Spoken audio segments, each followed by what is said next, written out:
Hello friends, आपका अपना YouTube channel civilian 2.0 में फिर से स्वागत है। मैं आपके लिए फिर से एक छोटा सा वीडियो लेक्चर लेकर आई हूँ जिसमें कि हम मौलिक अधिकार के बारे में एक एक करके सारी बातों को जानेंगे जो आपके लिए और आपके परीक्षाओं के लिए और आपके गवर्नमेंट एग्जाम के लिए बहुत ही ज्यादा इम्पोर्टेंट है। दोस्तों, कहीं से सवाल आया ना, ये मौलिक अधिकार आपको सवाल जरूर खड़ा करता है और आपके सवालों का हल भी यहीं से मिलता है। अगर दोस्तों आप मौलिक अधिकार के बारे में नहीं जानेंगे तो आप क्या हो जाएंगे कि लोग आपको क्या करेंगे, शोषण करेंगे, आपका क्या करेंगे, गलत इस्तेमाल करेंगे। आपको शिक्षा ग्रहण करने की आजादी नहीं दी जाएगी अगर आपको नहीं पता होगा कि आपके मूल अधिकार में दिए गए हैं। आपको बड़े छोटे काले गोरे के अनुसार आपको क्या किया जाएगा, भेदभाव किया जाएगा। उच्च नीच कास्ट जाति के आधार पर आपको आपके साथ भेदभाव की जाएगी अगर आपको ये नहीं पता होगा कि कौन से अनुच्छेद में कौन सा अधिकार दिया गया है। तो दोस्तों, ये आपके लिए भी बहुत ही ज्यादा इंपॉर्टेंट है। अगर आप परीक्षा की नजर से ना पढ़ना चाहते हैं तो आप अपना जीने के लिए, इस देश में रहने के लिए आप इन अधिकारों के बारे में जानना जरूरी है। दोस्तों, हमारे देश में 6 तरह के अधिकार हैं। कितने तरह के मौलिक अधिकार? तो 6 तरह के अलग अलग मौलिक अधिकार हैं जिनके बारे में हम जानेंगे। पहले 7 थे। कितने थे दोस्तों? 7 थे। 7वां कौन था दोस्तों? तो संपत्ति रखने का अधिकार, जो कि अब क्या कर दिया गया है, इसको कानूनी तौर पे रख दिया गया। ये मौलिक अधिकार के फॉर्म में नहीं है। अनुच्छेद 31 था जो क्या है, संपत्ति रखने का अधिकार था, जो कि हटा दिया गया है। और अनुच्छेद 300 क में क्या किया गया है, इसको ऐड किया गया है, जो कि कानूनी हो गया है। ठीक है, तो एक एक करके हम सारी बातों को जानेंगे। अनुच्छेद मौलिक अधिकार कौन से भाग में दी गई दोस्तों? तो भाग 3 में। कितने में? भाग 3 में मौलिक अधिकार के बारे में चर्चा की गई है। मौलिक अधिकार कौन कौन से हैं दोस्तों? तो 6। कौन कौन? समानता का अधिकार, स्वतंत्रता का अधिकार, शोषण के विरुद्ध जो आपके कोई अगर गलत करते हैं तो उनका अधिकार, शिक्षा और संस्कृति का अधिकार, संवैधानिक उपचारों का अधिकार और लास्ट धार्मिक स्वतंत्रता का अधिकार, यानी धर्म निरपेक्ष, आप कोई भी धर्म अपना सकते हैं। तो एक एक करके पहले हम थोड़ी थोड़ी बातें बताएंगे, उसके बाद डिटेल्स में भी हम बताएंगे। पहले दोस्तों, समानता का अधिकार। समानता का अधिकार कहने का मतलब कि आपको गोरे काले, उच्च नीच, ये सब चीजों में, लड़का लड़की में भेदभाव नहीं किया जाएगा। हर एक कास्ट को एक समान अधिकार दिया जाएगा। इन सारी बातों को हम कौन से अनुच्छेद में पढ़ेंगे दोस्तों? तो 14 से 18 के बीच में पढ़ेंगे। नेक्स्ट दूसरा हम देखते हैं स्वतंत्रता का अधिकार। क्या चीज है दोस्तों? स्वतंत्रता का अधिकार। स्वतंत्रता का अधिकार कहने का मतलब क्या? फ्रीडम, यानी आजादी। आप कहीं भी जाकर रह सकते हैं, कहीं भी भारत में आप कहीं भी जाकर रह सकते हैं। भारत में जाकर कहीं भी व्यापार कर सकते हैं, कहीं घूमने की आजादी, हर एक चीज की स्वतंत्रता आपको क्या है, कहीं बोलने का अधिकार। ये सारी चीज का अनुच्छेद कौन से में है दोस्तों? तो अनुच्छेद 19 से लेके 22 तक में है। नेक्स्ट हम लोग जानेंगे तीसरा, शोषण के विरुद्ध अधिकार। शोषण के विरुद्ध का अधिकार कहने का मतलब दोस्तों क्या हो जाएगा, अगर आपको कोई जबरदस्ती काम करवाते हैं, या फिर क्या करते हैं, नीच कास्ट के हैं, या फिर काले हैं, या फिर लड़की हैं या लड़का है, तो आपको जबरदस्ती कोई चीज के लिए भेदभाव किया जाता है, छुआछूत जैसी की जाती है। ये सारी चीजों की किस्में दी अनुच्छेद 23 से 24 के बीच में है। नेक्स्ट जानेंगे हम धार्मिक स्वतंत्रता का अधिकार। कौन सा दोस्तों? धार्मिक स्वतंत्रता का अधिकार। धार्मिक स्वतंत्रता का अधिकार मतलब आप लोग जानते होंगे कि भारत एक क्या है दोस्तों? तो धर्मनिरपेक्ष राज्य है, जहाँ पे आप क्या कर सकते हैं, अलग अलग धर्मों को अपना सकते हैं। जो धर्म आप चाहते हैं वो अपना सकते हैं। नेक्स्ट आप ये भी चाह सकते हैं कि आप जिस मंदिर में जाकर पूजा करना चाहते हैं, मस्जिद, ये सारी चीज को आप क्या कर सकते हैं, अपना सकते हैं। तो ये कौन सा अनुच्छेद में लिखी गई दोस्तों? तो 25 से 28। नेक्स्ट हम लोग ये देखेंगे कि आपका हो जाएगा, क्या हो जाएगा दोस्तों? तो शिक्षा एवं संस्कृति का अधिकार। शिक्षा एवं संस्कृति का अधिकार, आप किसी भी जाकर किसी भी धर्म का कल्चर, किसी भी चीज का कल्चर, संस्कृति को अपना सकते हैं। या फिर शिक्षा ग्रहण के बारे में बात की जाएगी तो आप किसी भी विद्यालय में, किसी भी कॉलेज में, किसी भी यूनिवर्सिटी में, किसी भी इंस्टीट्यूट में जाकर एडमिशन करवा सकते हैं, पढ़ सकते हैं। ये नहीं कि ये बड़े लोगों के लिए है और ये छोटे लोगों के लिए है, ये बड़े घर के बच्चे पढ़ेंगे, यहाँ पे बड़े छोटे लोग, ऐसा नहीं है। शिक्षा कहने का मतलब कि आप लोग अगर मान लिया जाए कि खुद का अगर इंस्टीट्यूट, अपने धर्म का लोग अपने इंस्टीट्यूट खोल सकते हैं। ये नहीं कि अगर भारत हिंदुस्तान है तो हिंदू के ही लोगों को क्या होगी, सारी मेन प्रधानता होगी, ऐसा नहीं है। भारत में क्या है, हर एक धर्मों को समान माना गया है। आप भी कोई भी धर्म अपना सकते हैं। तो ये कौन से अनुच्छेद में है दोस्तों? तो ये आपका 29-30 में है। नेक्स्ट और लास्ट क्या हो जाएगा दोस्तों? संवैधानिक उपचारों का अधिकार। तो क्या हो जाएगा? संवैधानिक उपचारों का अधिकार बोले तो आप किसी भी अस्पताल में या फिर किसी भी कहीं भी जाकर आप अपना इलाज करा सकते हैं। ये नहीं कि बड़े हॉस्पिटल है तो बड़े लोगों का इलाज होगा, छोटे अस्पताल है तो छोटे लोगों का होगा। ये नहीं कि आप मतलब ज्यादा पैसा देंगे तो आपको अच्छे से ट्रीटमेंट होगा, कम पैसे देंगे। अगर आपकी सरकारी अस्पताल है तो वहाँ पे सभी लोगों का समान अधिकार होगा। प्राइवेट में क्या हो जाते हैं, लोग अपने तरीके से चलाते हैं, लेकिन वहाँ भी क्या होगा, आपको वहाँ भी आपको समान अधिकार प्राप्त होंगे। तो आप गए कौन से अनुच्छेद में दोस्तों, तो अनुच्छेद 32। और अनुच्छेद 31 के बारे में तो हमने आपको बता दिया था कि आपका अनुच्छेद 31 को हटा दिया गया है, जो कि क्या था, संपत्ति का अधिकार था, जिसको अनुच्छेद आर्टिकल 300 क में ऐड किया गया है, जो कि कानूनी फॉर्म में कानूनी लॉ हो गया है। तो इन सारी चीजों के बारे में हम आपको अब एक एक करके बतलाते हैं। नेक्स्ट देखेंगे समानता। पहला से स्टार्ट करेंगे कि समानता या क्षमता का अधिकार। क्षमता और समानता का अधिकार कितने से दोस्तों, तो अनुच्छेद 14 से 18 के बीच में है। हम एक एक करके शुरू करते हैं। अनुच्छेद 14 यानी कि आर्टिकल 14 यानी कि विधि के समक्ष समानता का अधिकार। विधि के समक्ष समानता का अधिकार कौन सा आर्टिकल में दोस्तों, तो आर्टिकल 14, जिसमें क्या होता है, अर्थात कानून के सामने सारे लोग जो है, जो क्या है, समान है, किन्हीं के साथ ऊंच नीच भेदभाव नहीं की जाएगी। अगर एक गरीब बच्चा या गरीब इंसान चोरी करता है तो उसके लिए भी वही सजा है जो एक अमीर इंसान के बच्चे चोरी करते हैं या अमीर इंसान चोरी करता है। नेक्स्ट, अपवाद के लिए क्या हो जाएंगे कि राष्ट्रपति और राज्यपाल पर तब तक मुकदमा नहीं होगा जब तक कि वो क्या होंगे, अपने पद पर होंगे। अगर मान लीजिए वो कुछ गलत काम करते हैं तो अगर वो उन्हें पद से हटाने के बाद ही उन पर कोई मुकदमा या कोई केस या कोई फौजदारी की जाएगी। कब दोस्तों, तो पद से हटाने के बाद या पद से बर्खास्त होने के बाद। ठीक है, अनुच्छेद 15 में आते हैं। अनुच्छेद 15 यानी आर्टिकल 15, जाति, धर्म, लिंग, जन्म स्थान के आधार पर कोई भी सार्वजनिक स्थान पर भेदभाव नहीं किया जाएगा। मान ले जाए कि अगर आप एक कुटिया में जन्म लिए हैं या फिर एक झोपड़ी में जन्म लिए हैं, तो ऐसा बिल्कुल भी नहीं है कि आप छोटे जगह पे जन्म लिए हैं या फिर कोई अलग कास्ट के हैं या फिर अलग लिंग है, या फिर जैसे कि पहले स्त्रियों और पुरुषों के बीच में क्या किया जाता था, अलग अलग तरह के भेदभाव किए जाते थे कि महिलाओं को बाहर निकलने नहीं दिया जाएगा, पर्दा में रखा जाएगा, उन्हें पढ़ने का अधिकार नहीं होता था, शिक्षा ग्रहण करने का अधिकार नहीं होता था। तो ये सारी चीज अब क्या हो गए, हट गए हैं। नेक्स्ट, ये जाति का अधिकार। मतलब जाति क्या होता है कि एक आप मान लीजिए कि आपको ये नहीं देखा जाएगा कि आप नीच कास्ट के हैं कि उच्च कास्ट के हैं, इनके आधार पर कोई भेदभाव नहीं की जाएगी। कौन से अधिकार में, कौन से आर्टिकल में दोस्तों, तो आर्टिकल 15। नेक्स्ट, यहाँ पे आते हैं नोट पॉइंट। इसके लिए 2 नोट पॉइंट कि अल्पसंख्यक की गणना धर्म के आधार पर होती है। यहाँ पे थोड़ा सा डिफरेंस हो जाता है, जो कि अलग हो जाता है। जैसे कि मान लीजिए कि हमारे देश में क्या है, अलग अलग धर्म के लोग रहते हैं तो उनको भी समान अधिकार है, हर एक चीज सब कुछ समान है। लेकिन क्या होता है दोस्तों, जब उनकी गणना की जाती है तो धर्म के आधार पर की जाती है। ईसाई की संख्या कितनी है, सिख की संख्या कितनी, हिंदू, ये बौद्ध, ये सारी चीज की, क्योंकि मुस्लिम और ये हिंदू ये सब की संख्या क्या है, ज्यादा है, लेकिन इन लोगों की अल्पसंख्यक है, यानी कि बहुत ही कम संख्या। इसलिए इनकी गणना किनके आधार पर की जाती है दोस्तों, तो धर्म के आधार पर की जाती है। नेक्स्ट जानेंगे दूसरा कि आरक्षण की व्यवस्था जाति के आधार पर होती है। मान लीजिए कि अगर आप देखते हैं कि ST SC वालों के लिए गवर्नमेंट में बहुत सारे आरक्षण होते हैं, या फिर कुछ कोई चीज होता है तो ST SC वालों को लेके और जनरल वालों को लिए कुछ अलग ही टाइट व्यवस्था होती है। तो ये आरक्षण की व्यवस्था किसके आधार पर होती है दोस्तों, तो जाति के आधार पर होती है।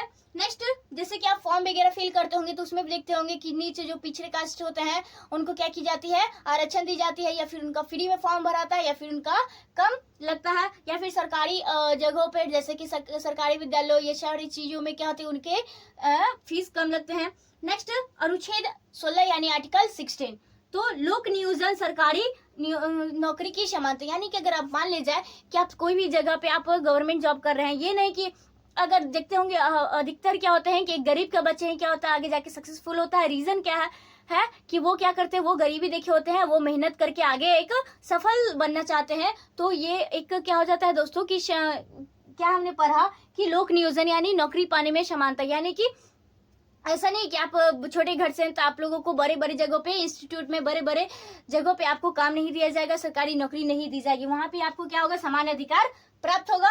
नेक्स्ट, इनमें क्या हो जाते हैं पॉइंट्स की, इनमें पिछड़े वर्गों के लिए क्या हो जाता है, आरक्षण की व्यवस्था होती है। सरकारी नौकरी में भी क्या होती है, लोगों को आरक्षण की, जो पिछले कास्ट के होते हैं, बैकवर्ड क्लासेस के, उनको क्या की जाती है, आरक्षण की व्यवस्था की जाती है।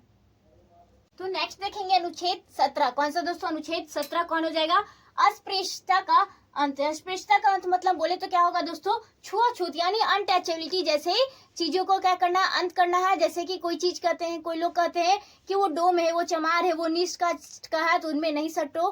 तो ये सारे चीजों का अंत कौन से अनुच्छेद में दिए गए दोस्तों, तो अनुच्छेद 17 यानी आर्टिकल 17। नेक्स्ट आर्टिकल 18 यानी अनुच्छेद 18 उपाधियों का अंत। उपाधियों का अंत कहने का मतलब दोस्तों क्या हो जाता है, अगर आप राष्ट्रपति हैं तो राष्ट्रपति जब तक बने रहेंगे, अगर उनके पद पे हैं, राष्ट्रपति के पद पे, तो ही आप इनका उपाधि धारण कर सकते हैं। जैसे आप राज्यपाल हैं या फिर कोई चीज है, तो वो तब तक आप उपाधि धारण कर सकते हैं जब तक आप उस पद पर स्थापित हैं या फिर उस पद को आप संभाल रहे हैं। अगर आप उस पद से हट जाते हैं तो उनकी उपाधि आपको अंत करना पड़ता है।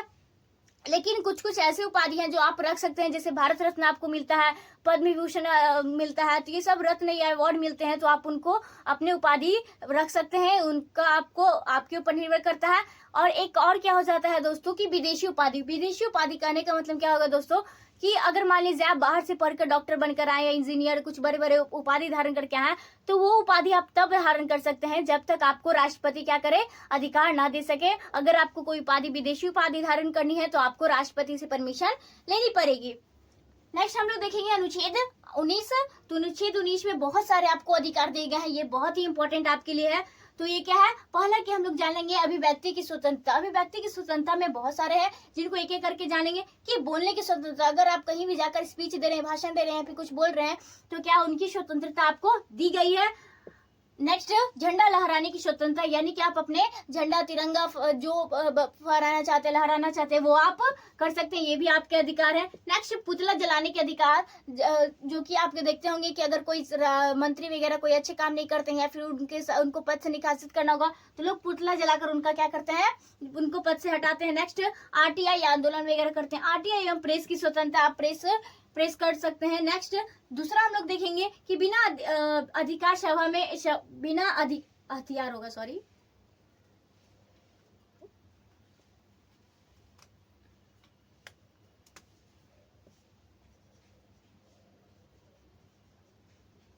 बिना हथियार सभा करने की स्वतंत्रता। बिना हथियार सभा करने की स्वतंत्रता बोले तो आप मान लीजिए कि कोई मीटिंग बुला रहे हैं, ऐसा नहीं कि आप मीटिंग बुला रहे थे जबरदस्ती किसी को बुला रहे हैं, कोई मीटिंग कर रहे हैं कि जो शामिल भी नहीं होना चाहते, आप उनको चाकू दिखाकर क्या कर रहे हैं, मीटिंग में बैठा रहे हैं और अपने एक संगठन बना रहे हैं। नेक्स्ट संगठन बनाने की स्वतंत्रता, आप एक क्या कर सकते हैं, आप एक लोगों को संगठन बनाकर आप कुछ अगर बिजनेस करना चाहते हैं, कोई काम करना चाहते हैं तो कर सकते हैं। नेक्स्ट भारत के किसी भी स्थान पर घूमने की स्वतंत्रता, आप भारत के किसी भी स्थान पे क्या कर सकते हैं दोस्तों, घूम सकते हैं, जा सकते हैं, रह सकते हैं, और किसी भी स्थान पे रहने की भी, बसने की भी स्वतंत्रता आपको दी गई है अनुच्छेद 19 में।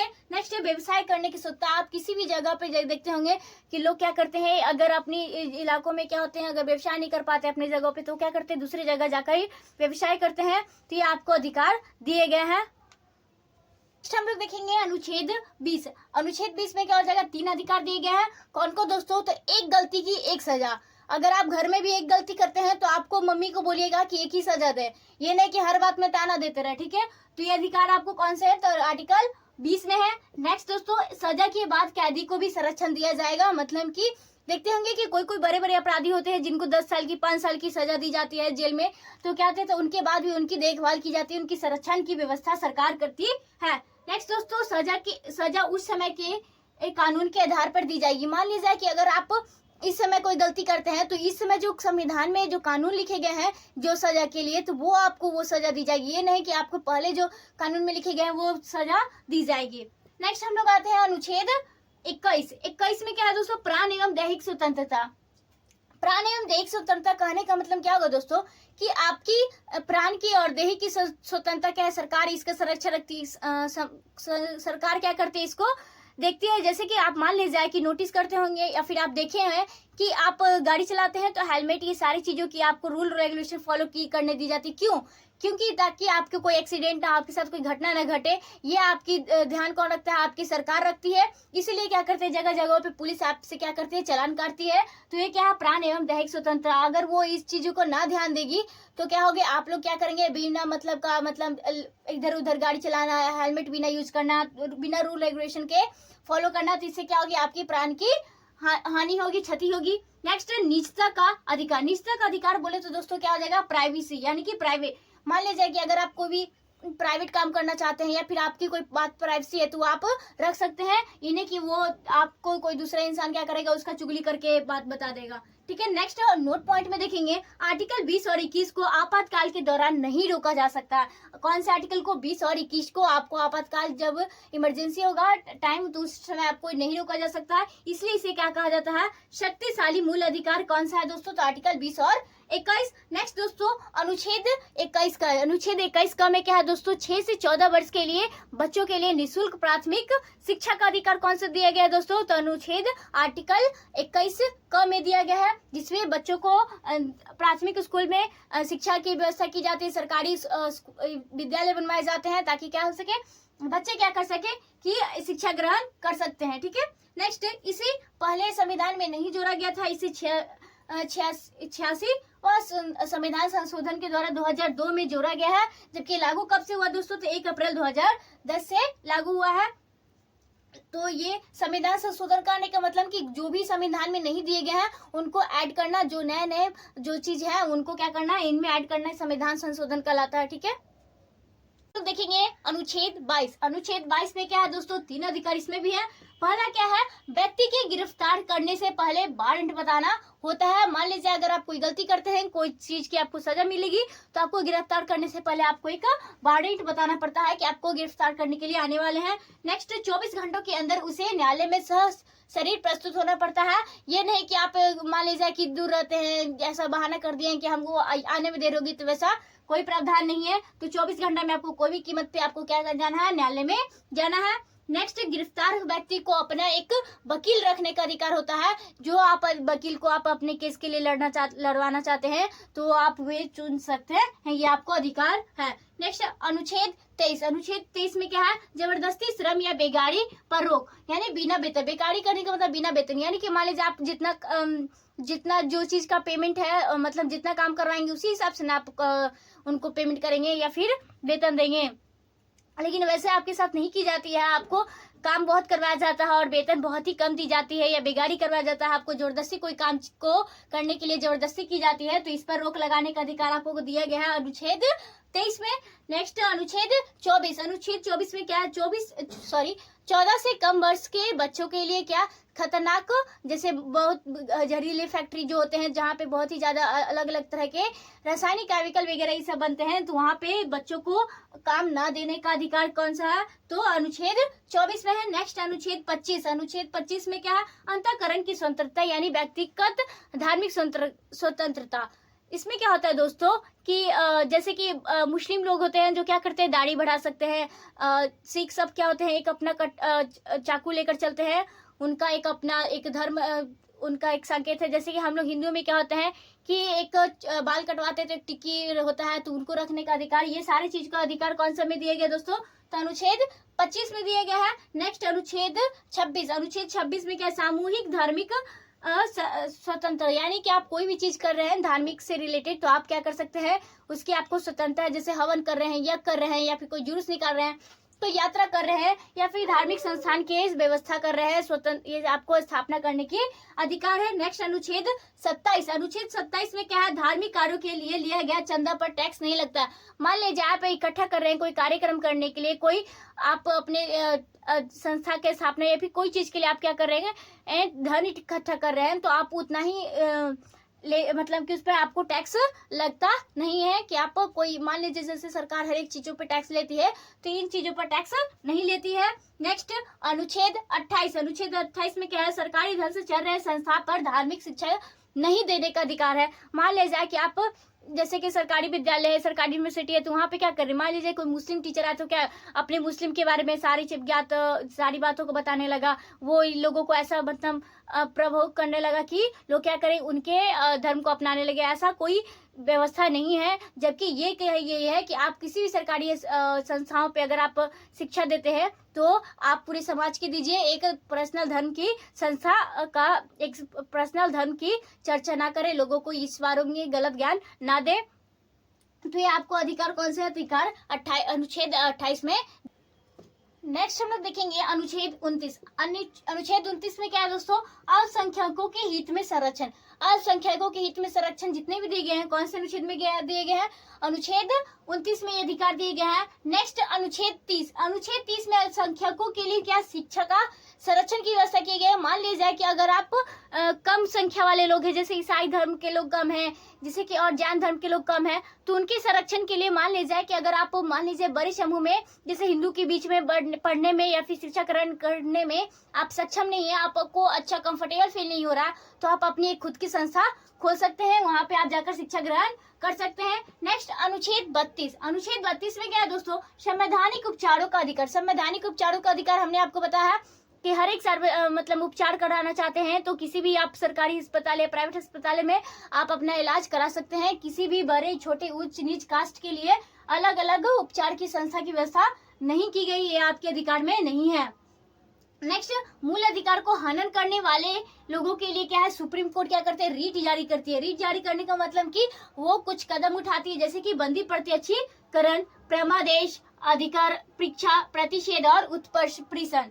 ठीक है। नेक्स्ट, अनुच्छेद 19 में कहा गया है कि अर्जित संपत्ति की चर्चा की गई है, और जबकि अनुच्छेद 31 में कहा गया पैतृक संपत्ति की चर्चा की गई है, जो कि क्या है दोस्तों, इसमें क्या है कि आप खुद का धर्म और इसमें पैतृक संपत्ति मतलब पिता के धन को आप जमा नहीं कर सकते हैं। संपत्ति रखने का अधिकार हटा दिया गया है, जो कौन से अनुच्छेद के द्वारा, इसे मूल अनुच्छेद से हटाकर, मूल अधिकार से हटाकर इसे 44वें संविधान संशोधन के द्वारा 1978 ईस्वी में क्या किया गया है, कानूनी अधिकार बना दिए गए हैं, जो अनुच्छेद 300 में ऐड किया गया है। तो दोस्तों आज का आपका वीडियो लेक्चर यहीं तक होता है। मिलते हैं हम ऐसे ही छोटे से अगले वीडियो लेक्चर के साथ। Thank you friends.